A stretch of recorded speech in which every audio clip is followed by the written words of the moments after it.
Fatimah membuka pintu seraya berkata, Waalaikumsalam. Maafkanlah aku, ayahku sedang demam. Lantas Fatimah membalikkan badan dan menutup pintu. Rasulullah sallallahu alaihi wasallam mendengar jawaban Fatimah. Seraya beliau bertanya, "Siapakah yang datang itu, wahai putriku?" Fatimah pun menjawab, Tidak tahulah wahai ayah. Tak pernah aku lihat orang itu sebelumnya. Lalu Rasulullah sallallahu alaihi wasallam menatap putrinya itu dengan pandangan yang menggetarkan. Satu-satu bagian wajah mereka seolah hendak dikenang. Orang-orang yang berada di samping beliau dipandangnya dengan pandangan yang begitu tenang. Rasulullah pun berkata, "Ketahuilah wahai putriku, dia itulah yang memisahkan kenikmatan dunia. Dialah malakul maut. Dialah malakul maut." Maka Fatimah pun menahan ledakan tangisnya di depan ayahnya karena mengetahui ajal ayahnya sudah dekat. Lalu malaikat Israel dan Jibril datang menghampiri Rasulullah sallallahu alaihi wasallam.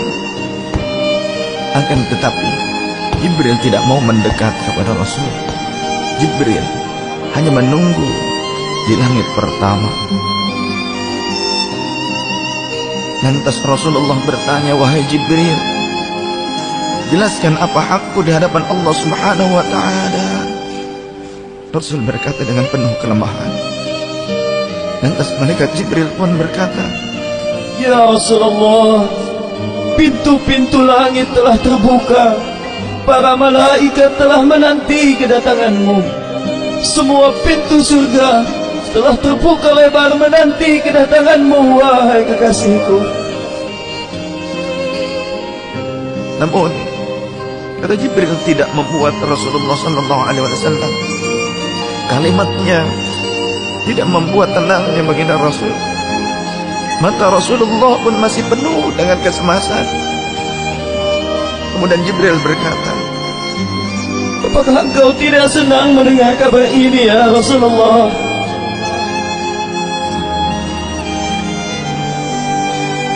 Kemudian Rasul pun berkata, "Kabarkan kepadaku bagaimana nasib umatku kelak, wahai Jibril." Lalu Jibril menjawab, Jangan khawatir ya Rasulullah. Aku telah mendengar Allah telah berfirman kepadaku, Kuharamkan surga bagi siapa saja kecuali umat Muhammad telah berada di dalamnya. Detik-detik wafat Rasulullah semakin mendekat, dan tibalah saatnya malaikat Israel menjalankan tugasnya. Perlahan-lahan ruh Rasulullah sallallahu alaihi wasallam ditarik dari tubuhnya. Tampak seluruh tubuh Rasulullah bersimpah peluh. Urat-urat leher baginda Rasul menegang pada saat itu. Manusia termulia merasakan sakaratul maut. Perlahan-lahan Rasulullah sallallahu alaihi wasallam pun mengadu merasakan sakit itu. Dan Rasulullah berkata, "Wahai Jibril, betapa sakitnya sakaratul maut ini." Rasul berkata dengan begitu lirik. Fatimah pun memejamkan matanya, tak sanggup memandang ayahnya. Sedangkan Ali di sampingnya menundukkan pandangan semakin dalam. Dan ternyata Jibril pun memalingkan mukanya, tak mampu memandang Rasulullah sallallahu alaihi wasallam. Lantas Rasulullah pun berkata, "Ya Jibril, jika engkau melihatku hingga kau palingkan wajahmu dariku, hai Jibril." Lantas Jibril pun menjawab, Siapakah yang sanggup melihat kekasih Allah direnggut ajalnya, ya Rasulullah?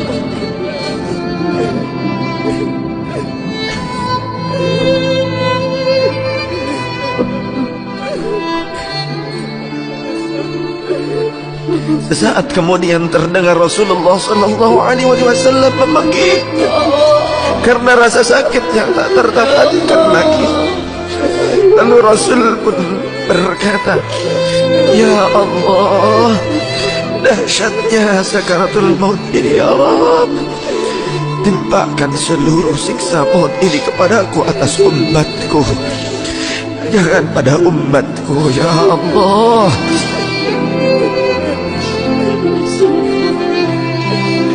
Rasulullah memperjuangkan kita. Badan Rasulullah mulai dingin dan lemah. Kaki dan dadanya sudah tidak bergerak lagi pada saat itu. Menegang seluruh urat-urat beliau. Bibirnya bergetar seakan hendak membisikkan sesuatu. Maka bergegaslah Ali radhiyallahu anhu mendekatkan telinganya ke bibir Rasulullah sallallahu alaihi wasallam. Lalu Rasulullah membisikkan,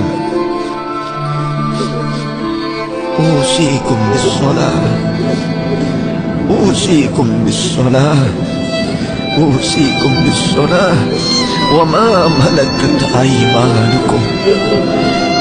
Peliharalah salat. Aku wasiatkan kepada kalian agar kalian menjaga salat. Jagalah salat oleh kalian dan peliharalah orang-orang yang lemah di sekeliling kalian. Rasulullah masih mengingat kita. Di luar rumah saat itu terdengar tangisan dari para sahabat yang bersautan. Sahabat saling berpelukan. Fatimah radhiyallahu anha menutup wajahnya dengan tangannya, dan Ali pun kembali mendekatkan dirinya ke bibir Rasulullah sallallahu alaihi wasallam yang mulai kebiruan. Lantas Rasulullah berkata, "Ummati, ummati, ummati, kaifali ummati, ummatku, ummatku, ummatku. Bagaimana keadaan umatku?" Dengan lemah Rasulullah masih mengingat kita umatnya. Rasul masih berkata, "Ummati, ummati, kaifali ummati." Rasul masih mengingat kita umatnya. Dan berakhirlah kehidupan insan yang mulia pada saat itu. Di saat lisannya masih mengingat kita, masih menyebut nama kita umatnya. Rasulullah sallallahu alaihi wasallam telah tutup usia pada saat itu. Mampukah kita meneladani Rasulullah sallallahu alaihi wasallam dan mencintainya? Ia yang mencintai kita hingga akhir hayatnya. Padahal kita adalah umatnya yang tidak pernah beliau temui. Ya Rasulullah, ya Rasulullah, ya Rasulullah.